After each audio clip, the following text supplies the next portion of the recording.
Welcome to all of you. ITI electrician academy Sultanpur के online channel पर मैं संतोष कुमार वर्मा आप सबका हार्दिक स्वागत और अभिनंदन करता हूं। जैसा कि आप सबको पता है, इस समय चैप्टर नंबर 1 व्यावसायिक सुरक्षा और स्वास्थ्य ऑक्यूपेशनल सेफ्टी एंड हेल्थ इस चैप्टर का हम लोग अध्ययन कर रहे हैं। और कल की क्लास में हम लोगों ने चर्चा करी थी इलेक्ट्रीशियन ट्रेड क्या है और स्कोप ऑफ इलेक्ट्रीशियन ट्रेड, यानी कि इलेक्ट्रीशियन ट्रेड का स्कोप यानी कि उसका क्या भविष्य है, कहाँ कहाँ पर जॉब अपॉर्चुनिटीज़ मिल सकती हैं।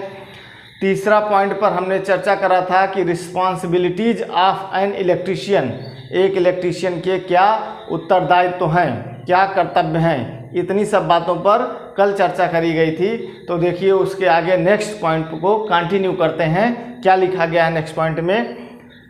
प्रशिक्षण के बाद विद्युत कार से अपेक्षित योग्यता, यानी कि आफ्टर ट्रेनिंग आप एक इलेक्ट्रीशियन से क्या अपेक्षा रखते हैं। भाई 2 साल का आपने ITI किया है, यानी कि ITI क्या है, ये आप ट्रेनिंग ले रहे हैं। 2 साल की विद्युत कार की ट्रेनिंग हो रही है आपकी।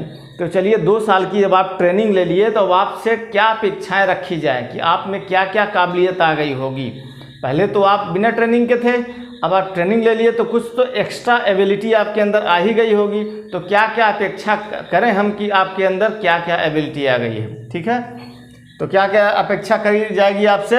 भारतीय विद्युत नियमों के अनुसार वायरिंग करना, यानी कि आप इंडियन इलेक्ट्रिसिटी रूल के अनुसार वायरिंग करना सीख गए हैं। इंडियन इलेक्ट्रिसिटी रूल के अनुसार वायरिंग करने से तात्पर्य है कि देखिए ये लिखा जाता है इसे शॉर्टकट में IE का मतलब Indian electricity rule, IE rule RULE। ठीक है, इंडियन इलेक्ट्रिसिटी रूल। तो इंडियन इलेक्ट्रिसिटी रूल के अनुसार आप वायरिंग करना सीख गए हैं। इसका क्या तात्पर्य है? इसका तात्पर्य है कि जैसे अगर मैं एक अप्रशिक्षित व्यक्ति से घर की वायरिंग करवाऊं और एक प्रशिक्षित व्यक्ति से घर की वायरिंग कराऊं, तो दोनों में क्या अंतर मिलेगा? जो अप्रशिक्षित व्यक्ति होगा वह जो है, पहली बात तो देखिए कलर कोड ही नहीं पता होगा उसको कि फेज में कौन से कलर का तार डालना है, न्यूट्रल में कौन से कलर का तार डालना है और अर्थ के लिए कौन सा तार यूज करना है। सॉकेट के लेफ्ट पॉइंट पे फेज तार लगेगा कि राइट पॉइंट पे लगेगा, नहीं पता है। ठीक, कितनी ऊंचाई पर आपका स्विच बोर्ड होना चाहिए, लाइट स्विच बोर्ड कितनी ऊंचाई पर ग्राउंड फ्लोर से होना चाहिए, पावर स्विच बोर्ड कितनी ऊंचाई पर होना चाहिए, पंखे की ऊंचाई ग्राउंड फ्लोर से कितनी होनी चाहिए, ट्यूबलाइट की ऊंचाई कितनी होनी चाहिए, अर्थिंग बनाई जाएगी तो अर्थिंग का रेजिस्टेंस वगैरह कैसे मेंटेन करा जाएगा। ये सब बातें, बहुत सारी बातें हैं इंडियन इलेक्ट्रिसिटी रूल में। ठीक है ना, आगे आपको पढ़ाई जाएंगी। तो अगर आप ना एक अप्रशिक्षित व्यक्ति से घर की वायरिंग करवा लेंगे तो वह इंडियन इलेक्ट्रिसिटी रूल के अनुसार वायरिंग नहीं कर पाएगा। और कभी आपके घर में अगर फॉल्ट आई तो फिर उस फॉल्ट को पकड़ने में बड़ी मुश्किल और दिक्कत होगी, और शायद जो व्यक्ति ने वायरिंग करा है वही व्यक्ति को फिर आप ढूंढ के बुलाएंगे। लेकिन अगर एक प्रशिक्षित व्यक्ति से आप वायरिंग करवाए हैं, एक ट्रेंड इलेक्ट्रीशियन से करवाए हैं, तब क्या होगा? वह स्टैंडर्ड हिसाब से वायरिंग करेगा। कहाँ पर कौन सा वायर डालना है, कहाँ पर स्विच सॉकेट कैसे, फ्यूज वगैरह किस पर जोड़ना है, न्यूट्रल पे जोड़ना है कि आपके फेज पे जोड़ना, सब चीज़ें स्टैंडर्ड हिसाब से करेगा। घर का दरवाज़ा जैसे आप खोलें तो बाएं हाथ पे स्विच बोर्ड हो कि दाएं हाथ पे स्विच बोर्ड हो, कितनी ऊंचाई पर हो, सब बातें वो देख करके करेगा। और अगर बाद में आपके घर में कभी फॉल्ट भी आती है तो ज़रूरी नहीं कि आप उसी इलेक्ट्रीशियन को बुलाएं, आप दूसरे इलेक्ट्रीशियन को बुला लीजिए, और क्योंकि स्टैंडर्ड हिसाब से करके गया है, दूसरा इलेक्ट्रीशियन तुरंत फॉल्ट को पकड़ लेगा और आपका प्रॉब्लम सॉल्व कर देगा। तो आपसे अपेक्षा करी जाएगी कि 2 साल बाद जब आप लोग ITI करके निकलेंगे तो आपसे अपेक्षा होगी कि आप भारतीय विद्युत नियमों के अनुसार वायरिंग करना सीख गए हैं। दूसरा पॉइंट, भारतीय मानक ब्यूरो BIS के अनुसार चिन्हों संकेतों की पूर्ण जानकारी होना। भाई देखिए, ब्यूरो ऑफ इंडियन स्टैंडर्ड के अनुसार बहुत सारे साइन एंड सिंबल्स हैं। अभी आपकी जो बुक है ना, इसके पहले की जो बुक थी अरिहंत प्रकाशन की, उसमें पहला नहीं दूसरा चैप्टर ही शायद था साइन एंड सिंबल्स, लेकिन अभी की इस बुक में ना हटा दिया गया है। साइन एंड सिंबल्स मैं देख रहा हूँ है ही नहीं कहीं। तो साइन एंड सिंबल्स बहुत ही आवश्यक है एक इलेक्ट्रीशियन के लिए। एक मिनट वेट, कॉल आ रही है। तब देखिए आगे। तो कहने का मतलब चिन्ह जो है ना वो आपको पता होना चाहिए। चिन्ह का मतलब जैसे बहुत तरह के चिन्ह हैं, जैसे ये एक चिन्ह बना दिया हमने, ये देखिए ये किसका चिन्ह है, ये अर्थिंग का साइन है, ठीक है। ऐसे ही एक मिनट, तो ये अर्थिंग का सिंबल हो गया, ठीक है। ऊपर हमने मिटा दिया है क्योंकि जगह की दिक्कत हो रही थी। साइन एंड सिंबल्स ऐसे आपको बहुत तरह के मिलेंगे, ठीक है। और फेज तार के लिए आपको क्या यूज करना है, जैसे रेड और वाई यानी येलो और ब्लू RYB, ये 3 तार यूज किए जाएंगे 3 फेज की लाइन में, 3 कलर के। और आपका एक ब्लैक होगा, ये ब्लैक BL कर दिया ब्लैक, ये न्यूट्रल के लिए यूज किया जाएगा। और ग्रीन होगा एक ग्रीन, ये किसके लिए यूज किया जाएगा, अर्थ के लिए E। इस तरह से और भी साइन एंड सिंबल्स हैं, जैसे बैटरी का, बैटरी में एक लाइन बड़ी खींची जाती है, एक लाइन छोटी खींची जाती है, ऐसे हो गया प्लस माइनस।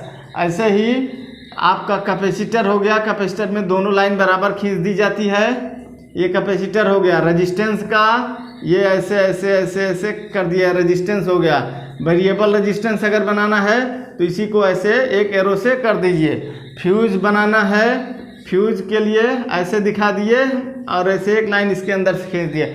ऐसे तमाम साइन एंड सिंबल्स है। चैप्टर जब आएगा तो वहाँ देखेंगे, मुझे लग रहा है आपकी बुक में है नहीं, लेकिन मैं इसको अलग से कवर करूँगा। बहुत ही इम्पॉर्टेंट है, बिना इसके इलेक्ट्रीशियन बन ही नहीं सकता है। अब हमको अंदाज़ा नहीं लग रहा है कि सिलेबस से इस चैप्टर को कट क्यों किया गया है। यह तो बहुत ही इम्पॉर्टेंट और बहुत ही आवश्यक था, कट नहीं करना चाहिए था। जिसने भी कट किया है गलत है। चलिए आगे देखिए। बिना साइन एंड सिंबल्स के क्या समझेगा इलेक्ट्रीशियन। मैं कह रहा हूँ एक मैनुअल दे दिया जाएगा आपको, एक मशीन है, ठीक है। उस मशीन में जो मैनुअल दिया जाता है, इलेक्ट्रिकल मैनुअल, यानी कि पूरी मशीन में इलेक्ट्रिकल की वायरिंग कैसे की गई है, उसमें क्या सब लिखा थोड़े रहता है कि यहाँ MCB लगी है, यहाँ रिले लगा है, यहाँ फ्यूज लगा है, यहाँ लिमिट स्विच लगी। सब तो साइन एंड सिंबल्स पे डिपेंड करता है। सब साइन बने हैं, बस आप समझ जाइए कि इसका मतलब ये है, यहाँ ये लगा है, वहाँ ये थोड़े लिखा रहता है कि यहाँ ट्यूबलाइट लगी है, ठीक ना, कि यहाँ न्यूट्रल लगा हुआ है, न्यूट्रल लिंक, ऐसा कुछ नहीं रहता है। तो इसलिए आपको साइन एंड सिंबल्स जानना कंपलसरी है। चैप्टर जिसने भी हटाया है, जिस भी लोगों ने इसको डिजाइन किया है ना, बहुत गलत किया है। ये चैप्टर नहीं हटना चाहिए। चलिए आगे देखिए। तो भारतीय मानक ब्यूरो BIS के अनुसार चिन्हों संकेतों की पूर्ण जानकारी होना चाहिए आपको। बिना चिन्ह साइन के संकेत के आप समझ नहीं पाएंगे। ऐसे भी बहुत सारे चिन्ह साइन आपको पढ़ाया जाएगा आगे के, हजार्डस वगैरह के भी, मतलब हजार्डस का मतलब दुर्घटना वाले बहुत साइन एंड सिंबल्स हैं। अब इसमें होगा तो देखेंगे, नहीं होगा तो हम एक अलग चैप्टर लेकर के कवर करेंगे उसको। पॉइंट नंबर 3 देखिए। भारतीय विद्युत नियमानुसार घरों की सभी प्रकार की वायरिंग करना, माने इंडियन इलेक्ट्रिसिटी के अनुसार घरों की सभी प्रकार की वायरिंग करना सीख गया है हमारा विद्युतकार। चौथा है कि भारतीय विद्युत नियमों के अनुसार ओवरहेड लाइन पर कार्य करने में सक्षम होना। ओवरहेड लाइन, भारतीय इंडियन इलेक्ट्रिसिटी रूल के अकॉर्डिंग ओवरहेड लाइन पर चढ़ना है, वहाँ पर जंपर बांधना है, तार बांधना है, इंसुलेटर टूट गया है तो इंसुलेटर बांधना है, इंसुलेटर की आर्म डैमेज हो गई है तो आर्म को सही करना है, कमर में सीट बेल्ट बांध करके सीढ़ी लगा के चढ़ना है। यानी इन सब चीज़ों में आप ट्रेंड हो गए हैं। तो उम्मीद करूँगा ना कि आप लोग जब 2 साल बाद ट्रेंड होकर के निकलेंगे पढ़ के, तो इन सब कार्यों में आप सक्षम, इन सब कार्यों को करने में आप सक्षम होंगे। चलिए और अगला पॉइंट नंबर 5 क्या है वो देखते हैं। आगे देखिए। तो और क्या क्या अपेक्षा करी जाएगी आपसे? अपेक्षा नंबर 5, भारतीय विद्युत नियमों के अनुसार अर्थिंग करना, इंडियन इलेक्ट्रिसिटी के अकॉर्डिंग अर्थिंग करना। अर्थिंग, अब अर्थिंग में स्टैंडर्ड अर्थिंग होनी चाहिए। कहने का मतलब कि अर्थिंग का गड्ढा कितना गहरा होना चाहिए। अर्थिंग में दो तरह की अर्थिंग होती है, एक कापर अर्थिंग होती है, एक एल्युमिनियम अर्थिंग होती है। तो कापर अर्थिंग में कापर की प्लेट डालनी है, एल्युमिनियम अर्थिंग में जो है एल्युमिनियम की पाइप डालनी है, ठीक है। और कितनी मोटाई के जो अर्थ वायर है उसका मोटाई कितना होना चाहिए, ये सब चीज़ें स्टैंडर्ड के हिसाब से होती है। ऐसा नहीं कि बस गड्ढा खोदे और पाइप गाड़े, तार बांधे, चल दिए, वो अर्थिंग नहीं है, वो प्रॉपर अर्थिंग नहीं है, ठीक ना। दूसरा, मोटर नियंत्रण के लिए सरल वैद्युतिक परिपथों का परीक्षण और प्राप्त दोषों को ठीक करने की जानकारी होना। मोटर नियंत्रण के लिए यानी कि मोटर चल रही है तो उसको कंट्रोल करने के लिए, यानी कि मोटर की स्पीड कम करना, मोटर की स्पीड ज़्यादा करना। Just wait, sorry, phone call से थोड़ा सा डिस्टर्ब हो गया। तो कहने का मतलब यह है कि मोटर नियंत्रण करना, मोटर की स्पीड कंट्रोल करना आपको आना चाहिए, मोटर को स्टार्टर से जोड़ना आना चाहिए, और उसमें कोई फॉल्ट वगैरह है अगर तो उसे ठीक करना आना चाहिए, ठीक ना। स्टार्टर के साथ सेफ्टी पूर्वक लाइट चली जाए तो मोटर बंद हो जाए, लाइट दोबारा फिर आ जाए तो मोटर अपने आप ना चालू हो जाए, ये सब चीज़ें स्टार्टर के थ्रू होती हैं। स्टार्टर में प्रॉपर कनेक्शन करना आपको आना चाहिए। अगला, सभी वैद्युतिक मशीनों की रिवाइंडिंग करने की पूर्ण जानकारी होना। जितनी भी वैद्युतिक मशीनें होती हैं, वैद्युतिक मशीनों में वाइंडिंग कहाँ होती है? वाइंडिंग वही होती है जहाँ मोटर होती है, बस। तो मोटर वाले सेक्शन पर वाइंडिंग होती है, तो वह सभी प्रकार की मशीनों की या मोटरों की आप समझ लीजिए वाइंडिंग करना आपको आना चाहिए। वाइंडिंग, रीवाइंडिंग, वाइंडिंग जल गई है तो पहले वाली वाइंडिंग को काटना, उसके वायर उसको साफ़ करना, उसके एक आध दो तार को साफ़ करके वायर गेज में लगा करके वायर का गेज नंबर पता करना, फिर मार्केट से वायर खरीद के लाना, उसमें इंसुलेटर के लिए पीवीसी का पत्ती आता है वो ले आना, ठीक है। और उसके बाद फर्मा बना करके जो है कॉयल बना करके स्लॉट में भरने के बाद जो है सारे वायरिंग के तार निकालना, फिर वार्निश डाल करके उसको सुखवाना, सारा स्टेप पता होना चाहिए आपको। तो मैं उम्मीद करूंगा आप सबसे 2 साल बाद आप लोग एकदम एक्सपर्ट होकर निकलेंगे, ठीक। अगला देखिए भाई, ट्रेनिंग का मतलब तो यही होता है, आप एक विद्युतकार यानी कि इलेक्ट्रीशियन की ट्रेनिंग ले रहे हैं तो 2 साल बाद मैं अपेक्षा करूंगा कि आप में ये सब योग्यताएं आ जानी चाहिए। सभी प्रकार के डीसी और एसी परिपथों को तैयार करने में सक्षम होना, माने कि डीसी सर्किट कोई बनाना है या कोई एसी सर्किट बनाना है तो आप वो सब बनाने में सक्षम हो, यानी बनाना सीख जाएं। कैसे डीसी सर्किट बनेगा? डीसी सर्किट बनाना है तो कैसे, मान लो 12 वोल्ट का डीसी सर्किट बनाना तो क्या करोगे? या तो 12 वोल्ट की बैटरी ले लो, उससे डीसी सप्लाई ले लो, या दूसरा तरीका यह है कि एक ट्रांसफार्मर ले आओ 220/12 वोल्ट का, इनपुट सप्लाई 220 वोल्ट दे दो, आउटपुट सप्लाई वो 12 वोल्ट एसी दे देगा। अब उसमें रेक्टिफायर लगा दो, ब्रिज रेक्टिफायर लगा दो या फुल वेव रेक्टिफायर लगा दो, जो मन करे लगाओ, ठीक है।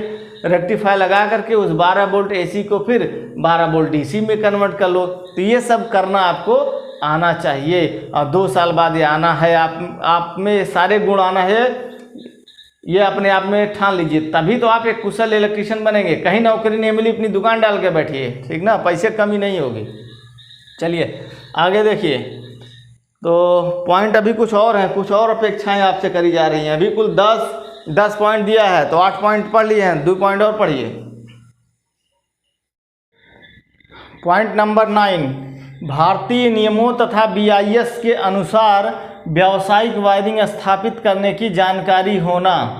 भारतीय नियमों, इंडियन इलेक्ट्रिसिटी रूल्स और ब्यूरो ऑफ इंडियन स्टैंडर्ड के अनुसार व्यावसायिक मतलब कमर्शियल, कोई व्यवसाय वाली वायरिंग, व्यवसाय का मतलब कोई फैक्ट्री वगैरह लग रही है तो वहाँ पर किस तरह की वायरिंग करी जाएगी उसकी आपको जानकारी होना चाहिए। भाई कोई फैक्ट्री लग रही है या कोई कमर्शियल बिल्डिंग है, जैसे मान लीजिए कि हीरो होंडा मोटरसाइकिल हो गई, बुलेट मोटरसाइकिल हो गई, तमाम मोटरसाइकिल्स हैं, तमाम गाड़ियों के सर्विस सेंटर्स होते हैं, तो उन सब जगह, वो सब कमर्शियल जगह हैं, उन सब जगहों पर वायरिंग कैसे करना है, सेफ्टी फीचर का विशेष ध्यान रखना है। माने कि किसी के साथ कोई हादसा नहीं होना चाहिए, और दूसरी चीज़ आग नहीं लगनी चाहिए शॉर्ट सर्किट से। इन सब बातों का विशेष ध्यान रखना है और एकदम स्टैंडर्ड के साथ, देखने में भी सुंदर लगे, तो ये सब चीज़ें आपको पता होनी चाहिए। अच्छा, आगे transformer, generator, alternator, 3 phase motor, single phase motor की वाइंडिंग, मरम्मत, रख रखाव आदि की पूर्ण जानकारी, ठीक ना। अल्टरनेटर, जनरेटर, ट्रांसफार्मर, मोटर, इन सब का जो है वाइंडिंग करना, मरम्मत मतलब रिपेयरिंग करना, इनका रख रखाव यानी कि अनुरक्षण करना, इन सब की पूर्ण जानकारी आपको होनी चाहिए। तो ये 10 अपेक्षाएं आपसे करी जाती हैं कि 2 साल के प्रशिक्षण के बाद आप में ये गुण डेवलप हो जाएगा। उम्मीद करूंगा कि आप में ये गुण डेवलप हो जाए, और आप में अगर इतना सारा गुण डेवलप हो जाएगा तो वाकई मान के चलिए कि आप एक सफल इलेक्ट्रीशियन कहलाएंगे, आपको काम की कमी नहीं रहेगी, गारंटी है। चलिए इसके बाद देखा जाए क्या है। अगला पॉइंट देखिए, अगली हेडिंग है आपकी रोजगार विकास मार्ग, कैरियर प्रोग्रेशन पाथवेज। यानी कि ITI आपने उत्तीर्ण कर लिया, उसके बाद क्या आपके डेवलपमेंट के, आपके रोजगार के लिए, रोजगार के विकास के लिए क्या क्या मार्ग आपको उपलब्ध हो सकते हैं, उसके बारे में थोड़ा सा बता रहा है। देखिए लिखा है, इलेक्ट्रीशियन ट्रेड उत्तीर्ण करने के पश्चात प्रशिक्षार्थी के लिए निम्न रोजगार विकास मार्ग हो सकते हैं।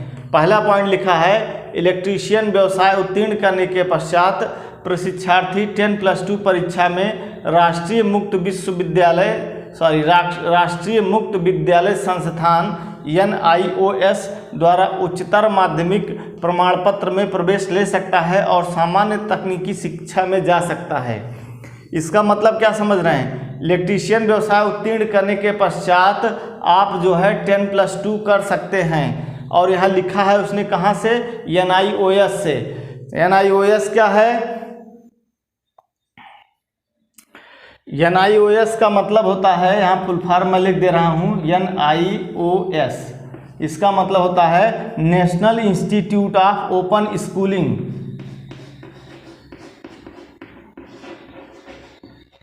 National institute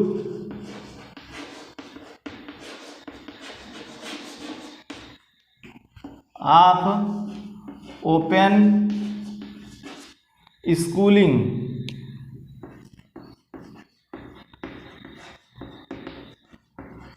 national institute of open schooling, यानी कि NIOS के द्वारा आप 10+2 परीक्षा में बैठ सकते हैं। उच्चतर माध्यमिक प्रमाण पत्र, उच्चतर माध्यमिक का मतलब होता है 10+2 का जो एजुकेशन लेते हैं आप, यानी कक्षा 12 का जो शिक्षा लेते हैं वह उच्चतर माध्यमिक शिक्षा के अंतर्गत आता है। तो वही बोल रहा है कि 10+2 परीक्षा में राष्ट्रीय मुक्त विद्यालय संस्थान NIOS द्वारा उच्चतर माध्यमिक प्रमाण पत्र में प्रवेश ले सकते हैं और सामान्य तकनीकी शिक्षा में जा सकते हैं। और इसके साथ साथ आप सामान्य तकनीकी शिक्षा यानी कि डिप्लोमा भी कर सकते हैं, डिप्लोमा के बाद आप BTech कर सकते हैं। लेकिन थोड़ा सा यहाँ मैं एक बात बताना चाहूँगा, इसमें थोड़ा सा मिस्टेक लिखा हुआ है। इसने मिस्टेक ये लिखा है कि 10+2 परीक्षा में राष्ट्रीय मुक्त विद्यालय संस्थान द्वारा, जरूरी नहीं है कि NIOS के द्वारा ही आप जो है 10+2 में एडमिशन लें। आप UP बोर्ड से भी 10+2 में एडमिशन ले सकते हैं ITI के बाद, और आप CBSE बोर्ड में भी एडमिशन ले सकते हैं, ICSE बोर्ड में भी एडमिशन ले सकते हैं 10+2 के बाद। ऐसा कोई बोर्ड नहीं है जो आपको मना करेगा। NIOS क्या है, यह भी एक प्रकार का एजुकेशन बोर्ड है, और इसका फुल फॉर्म आपको बता दिया कि national institute of open schooling. और NIOS के बारे में अगर आप जानना चाह रहे हैं तो 2 लाइन और बताऊंगा आपको कि NIOS आपको घर बैठे शिक्षा प्रदान करने का एक प्लेटफार्म है। जैसे आपको हाई स्कूल करना है तो आप या तो यूपी बोर्ड में एडमिशन लेंगे या तो CBSE बोर्ड में एडमिशन लेंगे, ठीक है। तो उसमें आपको रेगुलर विद्यालय जाना है और वहाँ पढ़ना है। लेकिन जो गरीब बच्चे हैं वो विद्यालय की फ़ीस नहीं जमा कर सकते हैं, विद्यालय नहीं आ जा सकते हैं, तो उनके लिए यह भारत सरकार का प्लेटफार्म है NIOS, national institute of open schooling. यह भी एक प्रकार का बोर्ड है और यह भी भारत सरकार से मान्यता प्राप्त है। अगर इसके द्वारा भी आप 10+2 में एडमिशन लेना चाहते हैं तो ले सकते हैं। अगर आप इसके बारे में और जानकारी बता दूं थोड़ा सा, कि अगर आप 9th में फेल हो गए हैं, 10th में डायरेक्ट एडमिशन लेना चाहते हैं, तब आप NIOS में डायरेक्ट 9th में फेल हैं आप किसी यूपी बोर्ड वगैरह में, लेकिन आप 10th में एडमिशन लेना चाह रहे हैं NIOS के माध्यम NIOS में, तो आपको एडमिशन हो जाएगा। 11th फेल हो गए हैं आप, 12th आप NIOS से डायरेक्ट कर सकते हैं। तो ये सब सुविधाएं उनके लिए बनाई गई हैं जो स्कूल नहीं जा सकते हैं और जिनके पास फीस नहीं है, गरीब बच्चे हैं, घर बैठकर पढ़ना चाहते हैं, तो उनके लिए है, ठीक ना। तो इन्होंने जो इतनी लाइन लिख दिया, ये थोड़ी सी गलत लिख दिया कि 10+2 परीक्षा में राष्ट्रीय मुक्त विद्यालय संस्थान द्वारा उच्चतर माध्यमिक प्रमाण पत्र में प्रवेश ले सकते हैं। कोई ज़रूरी नहीं कि आप यहीं से एडमिशन लीजिए भाई, आप यूपी बोर्ड से भी एडमिशन ले सकते हो और CBSE बोर्ड से भी एडमिशन ले सकते हो। ITI करने के बाद आप 12 इंटर करिए, चाहे आप डिप्लोमा में एडमिशन लेना चाहते हैं डिप्लोमा में एडमिशन लीजिए, उसके बाद बीटेक करना चाहते हैं बीटेक करिए, कहीं कोई दिक्कत की परेशानी, केवल यहीं से एडमिशन लेना है ऐसा नहीं है। इसके लिखने के हिसाब से थोड़ा सा ऐसा प्रतीत हो रहा था कि यह बोलना चाह रहा है कि केवल NIOS से आप कर सकते हैं, तो मैं इतना करेक्शन मैं आपको कर दे रहा हूँ, तो भूलिएगा नहीं। यह भी एक फुल फॉर्म आपको पता चल रहा है बहुत अच्छा सा, national institute of open schooling, ठीक है। आगे देखिए कुछ पॉइंट और भी दिया गया है। देखिए पॉइंट नंबर 2, प्रशिक्षार्थी डिप्लोमा पाठ्यक्रम की इंजीनियरिंग की अनुशंसित यानी कि नोटिफाइड ब्रांचेज में सीधे प्रवेश ले सकता है। अर्थात ITI करने के बाद आप डायरेक्ट डिप्लोमा में एडमिशन ले सकते हैं। और डिप्लोमा में डायरेक्ट एडमिशन, जैसे डिप्लोमा होता है 3 साल का, तो 1 साल की छूट भी आपको मिलेगी। उसको बोला जाता है लेटरल एंट्री में एडमिशन लिया है आपने। कौन सी? लेटरल एंट्री, ठीक ना। यानी कि डिप्लोमा में जब आप एडमिशन लेंगे और एक ITI का सर्टिफिकेट लगा करके लेंगे तो 1 साल का आपको छूट मिलेगा। तो आपके एडमिशन को हमेशा बोला जाएगा लेटरल एंट्री। आपके सर्टिफिकेट में भी यह बात लिखी रहेगी लेटरल एंट्री, डिप्लोमा ब्रैकेट में लेटरल एंट्री, यानी कि एक सेशन आपने 1 साल का आपने छूट लिया है ठीक है। तो इसमें आप डायरेक्ट एडमिशन ले सकते हैं। तीसरा पॉइंट क्या है? विभिन्न प्रकार की औद्योगिक इकाइयों में प्रशिक्षण के लिए शामिल होकर राष्ट्रीय प्रशिक्षु प्रमाण पत्र नेशनल अप्रेंटिसशिप सर्टिफिकेट यानी कि NAC ले सकता है। यानी कि कोई भी औद्योगिक इकाई है, यानी कोई इंडस्ट्री है, वहाँ पर अप्रेंटिसशिप की ट्रेनिंग हो रही है, तब आप ITI आप पूरा कर चुके हैं, आप अप्रेंटिसशिप यानी कि ये प्रशिक्षु अप्रेंटिसशिप का प्रशिक्षण ले सकते हैं और उसके पश्चात जो है NAC का सर्टिफिकेट आपको मिल जाएगा। NAC मतलब नेशनल अप्रेंटिसशिप सर्टिफिकेट, ये भी इम्पॉर्टेंट पॉइंट है, याद नोट कर लीजिएगा इसको। NAC का मतलब नेशनल अप्रेंटिसशिप सर्टिफिकेट, ठीक है। तो 2 फुल फॉर्म आपको अभी मिले हैं ना जल्दी जल्दी, एक NIOS मिला और दूसरा NAC। NIOS का फुल फॉर्म क्या रहा?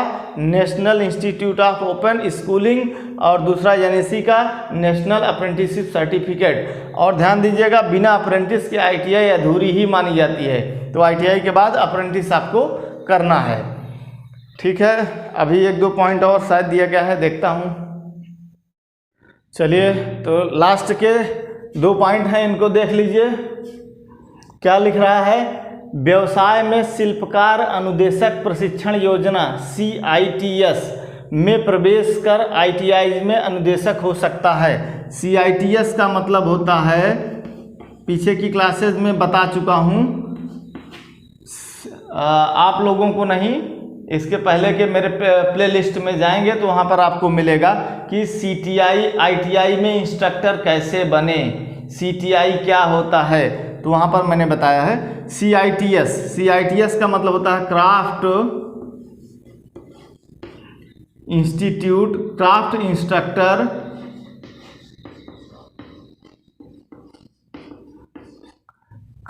Instructor training scheme.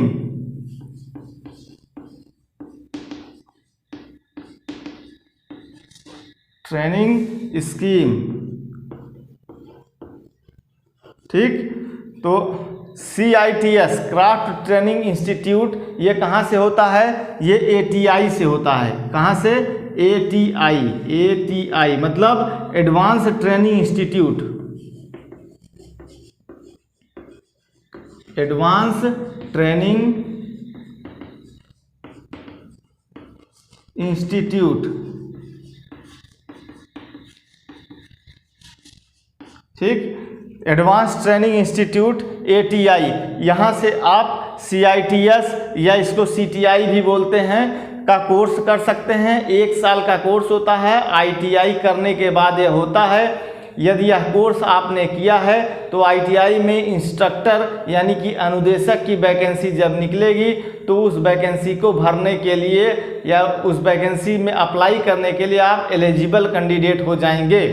तो CTI जो है यही बता रहा है CITS में प्रवेश कर ITI में अनुदेशक हो सकता है, यानी कि आप ITI में अनुदेशक यानी इंस्ट्रक्टर बन सकते हैं। लेकिन उसके लिए क्या करना है, आपको 1 साल का CITS कोर्स या CTI कोर्स करना है।